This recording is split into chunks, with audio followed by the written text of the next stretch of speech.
shadow knows.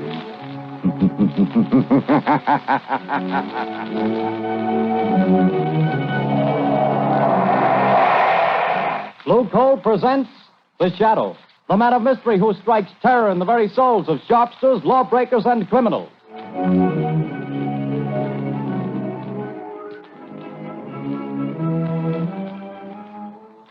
Friends, there's no longer any need for you to rely on guesswork when it comes to buying fuel. Now you can get the best fuel for home use, and know it at a glance, too. For Blue Coal, the finest of Pennsylvania hard coal, is colored a harmless blue at the mines for your protection, so that you can identify it instantly. To be sure that the fuel you buy is the safe, healthy, economical fuel, get America's finest anthracite. Ask for Blue Coal by name. Order your supply tomorrow.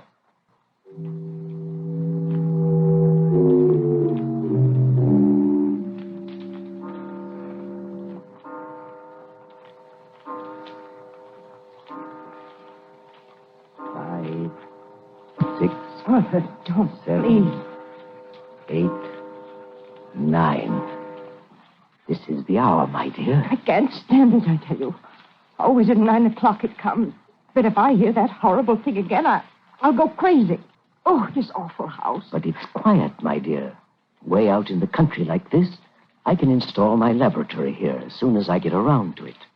As for these strange sounds, well, haunted houses have always fascinated me. I've always wanted to meet a ghost, shake hands with him, invite him to tea. Stop talking like that. It's serious. Oh, I've tried to stand it for your sake, Arthur, but I don't know how much longer. My heart isn't strong, and I... Hear it? But that's only the wind, isn't it? No. It always starts like that. You know it does. Don't move. Listen. Arthur, it's coming. It's coming. It's coming. A ghost, eh? Well, we'll see. I'll meet him this time. I'll meet him halfway, too. Stop! Stop! Come, we'll both meet him. Give me your hand. No! Carolyn. Carolyn, it stopped. Can't you hear me? Goodness me. Has the shock killed her? No, her heart still beats. She's only fainted again. Just passed out again.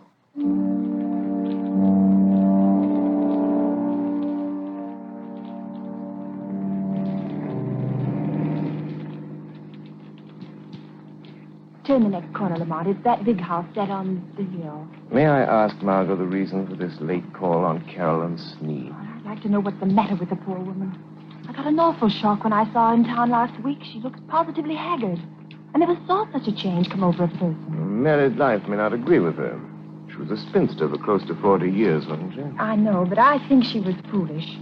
Carolyn has nearly $1 million in her own name. She didn't have to marry. Yes, but right now I'm not the shadow. Remember, I'm just your patient chauffeur, darling. Lamont Cranston, in need of a rest from my famous mystery man role. That last adventure took a lot out of me, you know. Well, a marriage problem is hardly... Seriously, though, nobody knows anything about this man she married. He came into town 6 months ago, met Carolyn in some accidental manner at the county fair, and proceeded to rush her off her feet. I've met him only once, but I don't like his looks. Something sinister, I gather. Hence the shadow idea. Well, who is he anyway? Professor Arthur Sneed, I believe he calls himself. He has a small office in town where he's supposed to be working on inventions or something. Well, here we are. Usually pretty level-headed, Margot, but don't let your aversion for this man we're seeing be too apparent.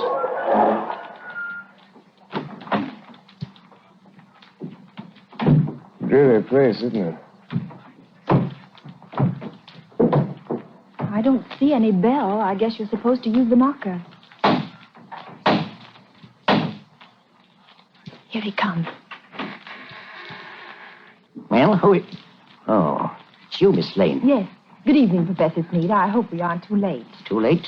Too late for what? Why, I phoned Carolyn that we'd drop in just to say hello. Well, she didn't tell me. Carolyn isn't feeling well at the moment. I'm sorry. Good night. Oh, but please, I only want to see her for a moment. That is, unless it's something really serious. Well, it isn't as serious as she pretends to think it is, but, well, come in. Thank you. This is my friend Lamont Cranston. Come in. I'm very happy to see Mr. Cranston. I've heard a lot about him. How do you do? You say Carolyn is ill? She didn't mention it when I... It came on suddenly. She's been in a nervous condition lately, but it's mostly imaginary. I made her go to bed. Well, would it be all right if I saw her? I suppose so. Go on up if you like. Well, thanks. I'll only be a few minutes, Lamont. What seems to be the trouble with your wife, Professor Sneed? Oh, she's run down, I guess. Frightfully nervous. She has some absurd notion that this place is, well, haunted. Haunted? It's only the wind, of course, and the creaking of an old house. Ghosts. She keeps talking about ghosts. And I can't persuade her that there are no such things. Of course, old houses have a habit of getting themselves haunted, Professor. As for myself, I'm not so sure there aren't such things as ghosts. But surely, Mr. Cranston... Oh, not the conventional sort, perhaps, but... I mean people's spirits. Souls, whatever you want to call them. Haunting the places where they've been unhappy. Very interesting, I'm sure. But a lot of tosh. I put no stock in it. No? I'm just noticing that rather rare book on the table, Professor. Neuroses of Death. What? If you're interested in that, I'm sure you must be interested in ghosts. I understand its morbid analysis of the factors of violent death are quite interesting. What do you know about it? Oh, I read all sorts of things, Professor. Professor Sneed. Oh, yes, Miss Lane? Carolyn wants her sedative. Oh, yes. I'll go up and give it to her. Did you find her comfortable, Miss Lane? Well, I think Carolyn is seriously ill. Yes, but more nerves than anything. Excuse me just a moment, won't you? Lamont, there's something wrong here. I was afraid there was. I don't know what it is, but it's something terrible. What's the matter with Carolyn? Well, she hardly recognized me, and she talks like one in a trance, as though she were in the grip of some deadly fear. When I suggested sending the doctor over, she shook her head, but I'm going to just the same. I can't help feeling it's that man, her husband. Yes, he isn't very pleasant, is he? His skin has an odd pallor. You see it on men who've spent some time in prison. There are many little traits of his behavior that interest me as a psychologist. A remarkable man. But you don't know... I don't know. But I think we'll investigate this more or less formally, Margot. I'll visit the professor tomorrow at his office in town. If there are ghosts involved here, perhaps the shadow can bring them to light.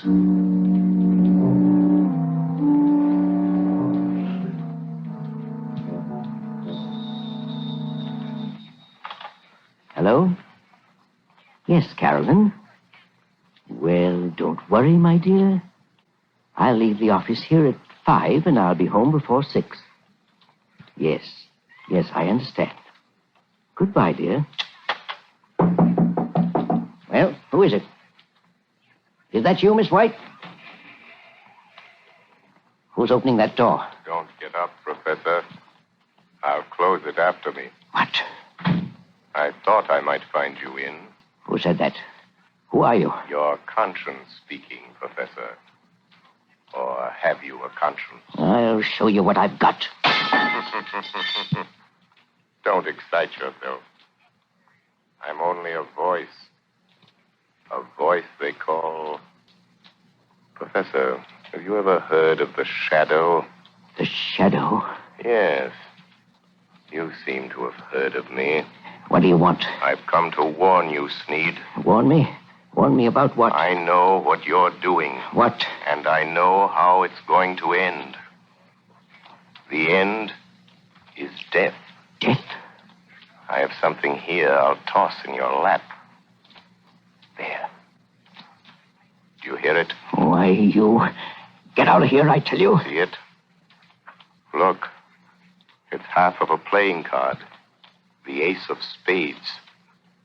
When you find the other half, That will be the end. Get out and leave me alone. All right, Sneed, I'll go, but don't forget. The shadow knows.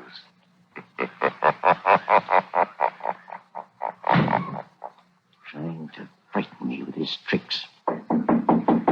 Oh, coming back, are you? Oh, it's you, Miss White. There are two gentlemen here to see you, Professor Sneed. Two gentlemen? Well, I'm not I expecting... guess you may remember us, Professor Sneed. Spike. Your old friends, Spike Collins and Mr. Wilson here. Yes, of course. Please take those circulars on your desk, Miss White, and mail them at the post office right away. Yes, sir. Lock that door, right? Okay. And what are you staring at, Sneed? We ain't ghosts. I thought you two were doing a stretch at Leavenworth. Yeah, we were. We framed a getaway. And now we come to see an old pal. Well, now, listen, Spike. I'd help you if I could. but- Nuts. We've been watching you, and we know your game. We ain't got no time to stall. This old dame you married has got plenty I of... don't know what you're driving at. Well, you'll know if we squawk about that dame you married out in Idaho that croaked without anybody knowing what was the matter with her. Cards on the table, Sneed. Is this one signed our money over to you? Yes. She fixed her will in my favor. Well, what are you doing to get it? Well, she has a weak heart, and I know. Playing ghost and scaring her to death, eh? That's too slow, Sneed. I got a better scheme. We break into the house, stage a burglary, see? In a scuffle, the old dame gets shot, dead. It's quick. No, you can't do that. No, you'll see.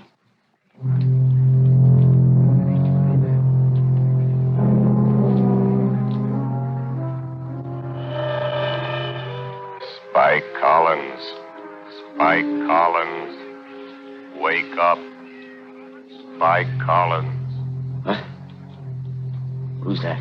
Just a voice, Collins. The voice of your own thoughts, coming to warn you. No one but you can hear me. Your friend Sneed is going to double-cross you tonight. Sneed is going to double-cross you. If your move, be there to prevent him. Be there in time. 6 o'clock. Be there.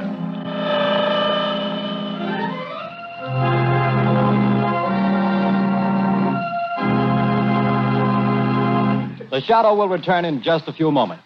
While we're waiting, ladies and gentlemen, I want to tell you about the ever-increasing popularity of Blue Coal, America's finest anthracite. Blue Coal is winning new friends every day among New England housewives. They not only like the superior heat of Blue Coal, but they find that it simplifies housekeeping.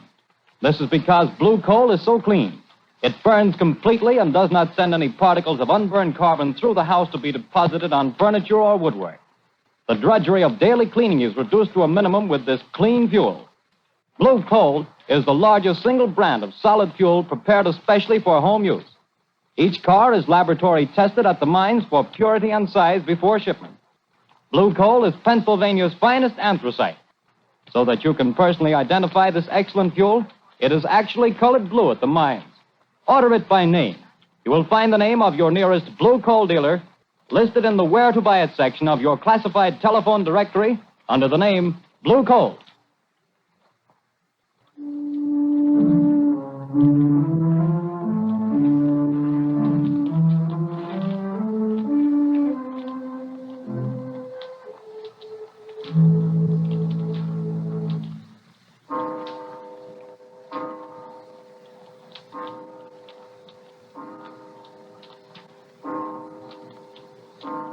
Are you comfortable in that chair, Carolyn? Yes, thank you, Margaret, dear.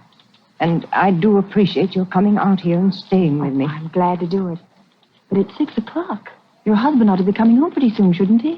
He phoned just before you got here and said he was starting. He seemed very agitated. Oh, he's a strange, unaccountable man sometimes. There are things about him I don't seem to understand. Yes, I know, dear. He has the car, I suppose? Yes, he's driving. He's probably on his way now. I've got to think. I've got to think of something. I know. We leave town. You're driving rather recklessly, Sneed. You again. I'm going to haunt you. Try to forget that I'm here in the rear seat, if it annoys you. No, don't look under the seat. If I could only see you, get my hands on you, I'd show you how much it annoys me. Shut up. I'm the voice of your conscience, Sneed. Perhaps you have a conscience. After all, I could choke that voice down your throat without any trouble to my conscience. if you only had the power of second sight, you could see me. That's an invaluable gift, Sneed. Being able to see things that other men can't. Some people call it mental telepathy. Some by other names. Remember, I can see the pictures you make in your mind. I told you about that. You can warn all you like. That's not evidence, not in court. A lot of wild guesses that don't mean anything. Well, doesn't it frighten you a little, Sneed? I simply will you not to see me, and you don't. Careful. There's a truck coming down the road.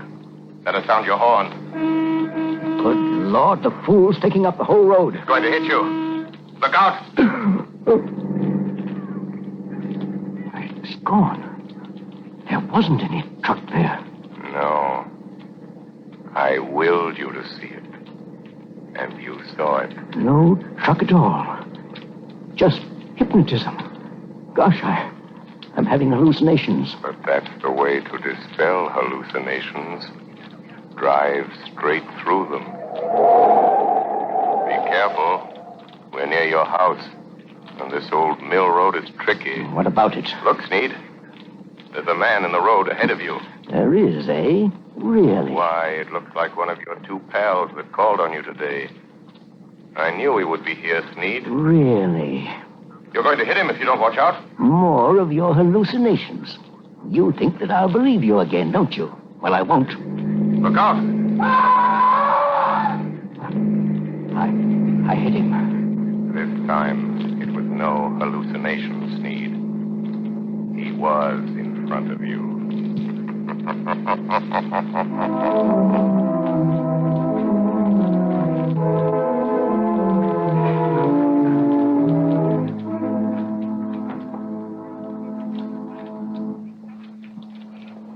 Morning papers! Morning papers! It's convict Spike Collins found dead last night on the old mill road. Spike Collins, wanted by the police, found dead. Here, son. I'll take one. Hey, Arthur. What's it all about, Lamont? Rain over. Found dead on Old Mill Road. But that's out of the Sneed's place. Yes, I believe it is. Notorious criminal struck by automobile and killed. He was certainly struck by an automobile. I wonder if Sneed knew anything about it. He acted very strange when he got home last night. Strange? What way? Well, he was pale and shaky, and he hardly seemed to know I was there. He told Carolyn that he'd had a message from out of town, and they'd have to pack and leave. Well, did he say when? Well, they thought they could get their trunks and things ready by this afternoon sometime. You're not going to let Carolyn go with him, Lamont. Not if I can help it. Let's see. A little after 9. I imagine Commissioner Weston is rather startled by the morning's news. I think I'll have a word with Commissioner Weston.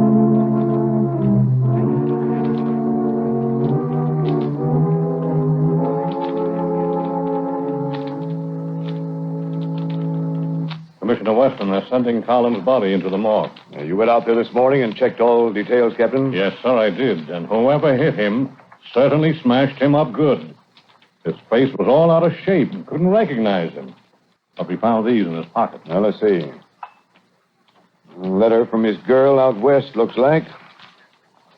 Insurance policy.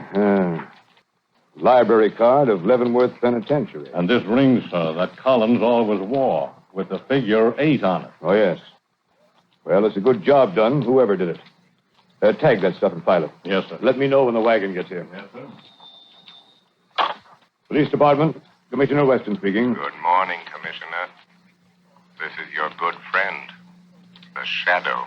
Oh, yeah? Well, what the blazes do you want? To be of a little assistance, as usual. Yes, I see. I'm getting tired of this rigmarole, though heaven knows things happen when you phone. And what's the assistance today? Why didn't you investigate the ghost that haunts Sneed House, Commissioner, on the old mill road? Well, you missed up on that one, Mr. Shadow. I don't put much stock in ghosts, but we went out there and checked up. Searched the house. There's no evidence. No.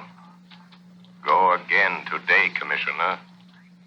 And this time, I think you'll get your evidence.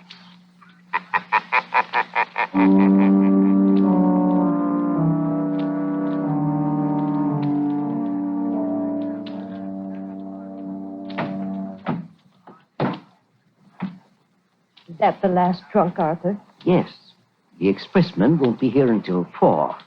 Another hour yet. Why don't you go up and lie down a while, Caroline, Yes, I will. Try to sleep a little now that it's daylight. You told the milkman we wanted to pay him. He's coming back before we leave. Good. Well, that must be him now at the back door. Get back. Get back. What's the matter, Sneed? Think you're seeing a ghost? Stop. Don't come near me. Nuts. Snap out of it, will you? This is me, Spike Collins. You? Alive? It wasn't me you hit with your car last night on that back road. I guess you wish it had been, huh? Who was it then? It was Rat Wilson. Fool got half pickled trying to get up his nerve for the job. Staggered out on the road before I could stop him, and wham. It was all over. Wilson, eh? So there was my chance, see? Him and me about the same size. His face and hands all smashed flat. I put my stuff in his pockets, my ring and what was left of his finger. Here I was, dead. And all that time you was giving me the double cross. Maybe I am a ghost, but I can still deal with you, Sneed. Who is it, Arthur? Just a minute, Carolyn. Now listen, Spike. There's only one way to see this thing through. You and I have got to stick together. The shadow is after us both.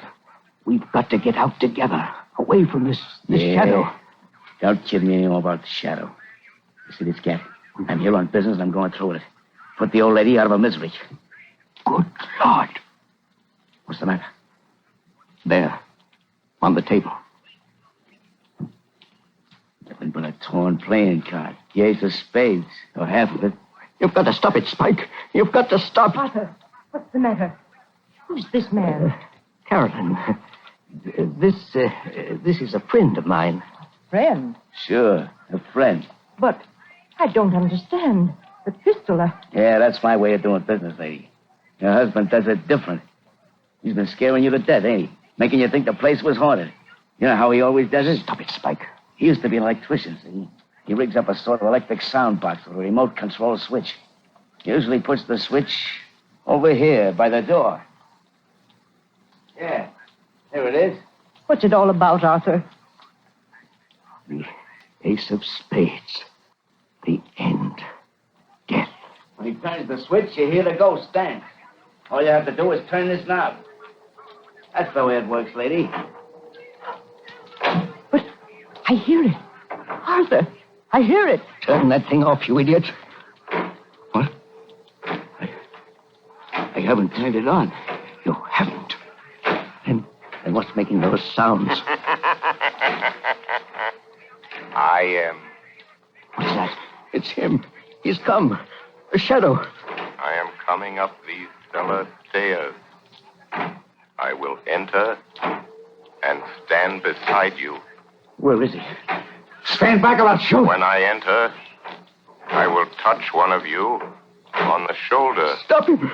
Stop him. And that one will die. Open over there. What's that It's the cops. Come here, Sneed. It's a plant. You called in the cops. No, don't shoot, Spike. The jig is up. You can have the bullet I was going to give your wife, you double-crossing skunk. Oh, you killed him. Come on, here we are. Go through that side room, boys. Okay. Stick him up. Go. I've got him. Now stand still around. Break your arm. Now, hand over that gat. All right. I'm through. You win. Spike Collins. Spike Collins? I thought he was... I thought you... Say, what is this? Who was that guy that got killed over here last night? Come clean, Collins. Whoever it was, I didn't do it. Who's that? Where are you? Don't be alarmed. I am here behind you, in the shadow. Oh. So you're here, Shadow, eh?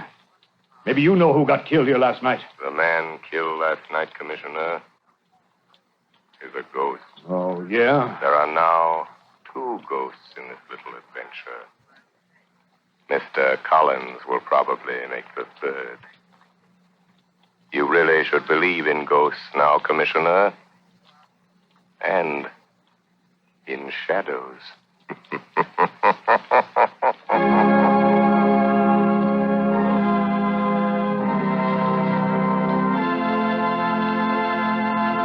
And now, before today's adventure with the Shadow comes to a close, John Barclay, Blue Coal's own heating expert, is here to give us another of his practical talks on automatic heating. Ladies and gentlemen, Mr. Barclay. Good evening, friends. In former Sunday night talks of mine, I've shown you the importance of having the temperature of the home properly controlled with the Blue Coal automatic heat regulator. That is, in terms of health and convenience. Now, tonight, I'm going to give a 3rd important reason for automatic heating: economy. Most authorities will tell you that the proper degree of heat in the home is 70 degrees. Naturally, you can't by hand keep your fire from giving off more than 70 degrees of heat, but the Blue Coal automatic heat regulator can and does. But here's how that saves you actual fuel dollars. Heating engineers have discovered that for every degree you raise the temperature above the desired 70 degrees, your fuel goes up in cost 1.5%. So you see, friends, by automatically shutting off that heat, that extra wasteful, unhealthy heat regulator automatically saves on fuel costs. Why not investigate this Blue Coal heat regulator further? Ask your local Blue Coal dealer to give you a demonstration. The cost is only $18.95 plus a small charge for installation. You'll find it well worth every cent of that and more. Moreover, if you have any heating problems, discuss these also with your Blue Coal dealer. He is the best informed heating authority in your community, and assisted by his John Barclay trained serviceman, can, I'm sure, help you save money and have a more comfortable home this winter. This service is free. It costs you nothing. Thank you.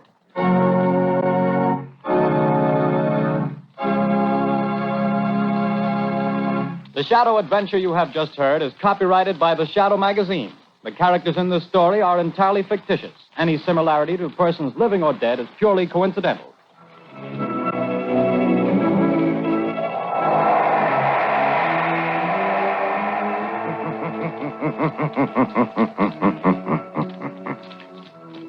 The weed of crime bears bitter fruit. Crime does not pay. The Shadow knows.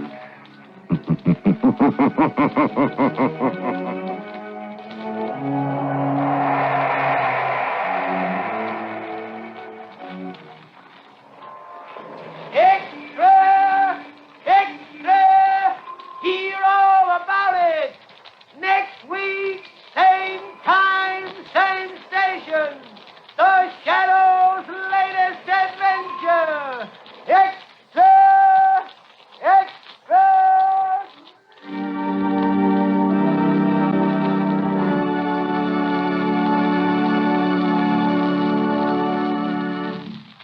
Your announcer, Arthur Whiteside.